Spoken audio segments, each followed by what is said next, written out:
Bombers de Barcelona vetllem per la seguretat dels ciutadans des de 6 parcs de bombers.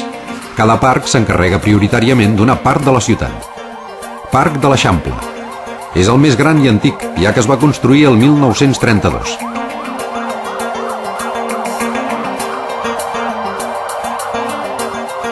Parc de Llevant, situat al Poble Nou, és el més modern de tots i un exemple de com ha de ser un parc de bombers actual.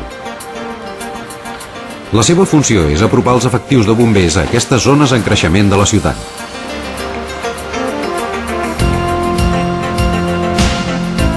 Parc del Port, Zona Franca. Construït en els anys 60, s'encarrega de cobrir el port i el polígon industrial de la Zona Franca.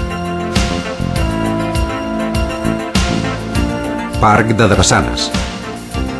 Va entrar en funcionament l'any 1988 per donar una ràpida cobertura al barri del Raval, al casc antic i a la Barceloneta.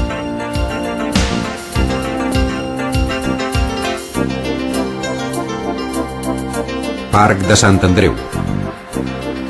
Construït en els anys 80, dona cobertura a la part nord-est de la ciutat, amb barris densament poblats i part de la Serra de Collserola.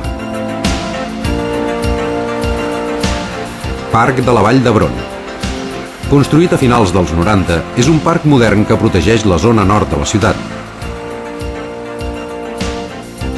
Aquest parc desplaça en època estival una dotació al bell mig de la Serra de Collserola per a una millor protecció de la massa forestal.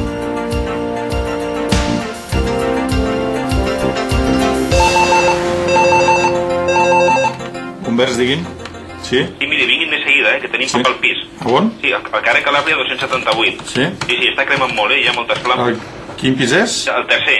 Sí, a la porta?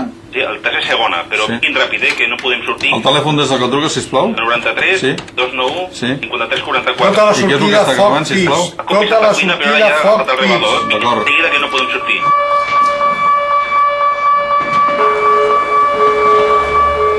Una de les característiques de Bombers de Barcelona és el nostre model de tren d'auxili de primera intervenció en cas d'incendi, compost per 4 vehicles. Un tanc lleuger amb 1.000 litres d'aigua.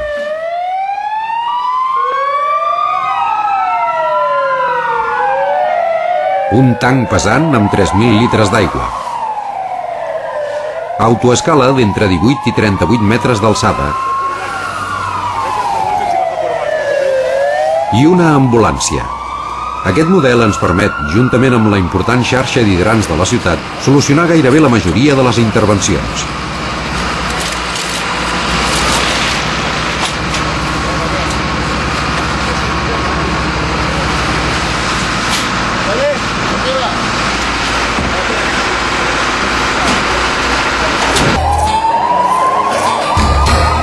Al llarg de l'any, realitzem unes 16.000 intervencions. De tots els serveis operatius de bombers, les intervencions per incendis i explosions representen un 30% del total. I el temps d'arribada al lloc del sinistre, en un 96% dels casos, és inferior als 10 minuts. D'aquesta manera es compleix el nostre compromís amb la ciutat i els barcelonins pel que fa a la Carta de Serveis Urgents. Les intervencions de salvament de persones representa un 27% del total de les actuacions. En més de la meitat dels casos s'ha prestat assistència sanitària i els nostres equips han fet el trasllat de les persones rescatades a un centre hospitalari. Els bombers duem a terme serveis molt variats catalogats com a assistències tècniques, que representen el 24% de les intervencions. Els serveis de prevenció operativa, reguardes, maniobres i simulacres representen el 19%.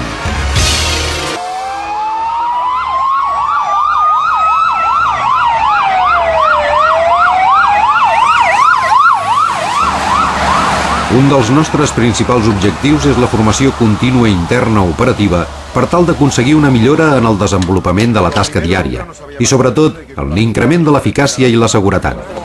Que esté delante, protegeros bien las piernas, porque ahora va a haber mucha más temperatura que no dejar. ¡Juan! ¡Juan!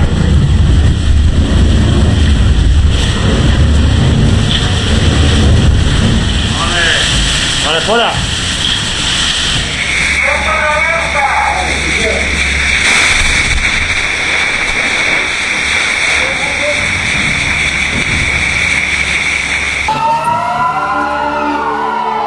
Barcelona és una ciutat en procés de canvi i demana als bombers un esforç d'adaptació dels seus sistemes d'actuació amb l'objectiu prioritari de fer un salt qualitatiu en els resultats de les intervencions.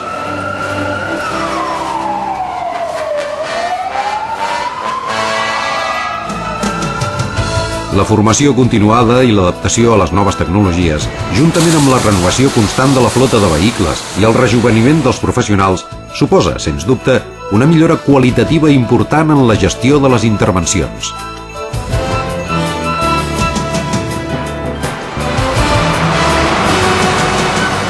Els bombers de Barcelona tenim un objectiu que ens omple d'orgull com a col·lectiu.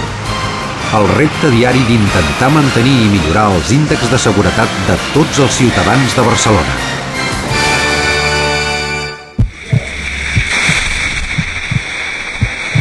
Bombers de Barcelona.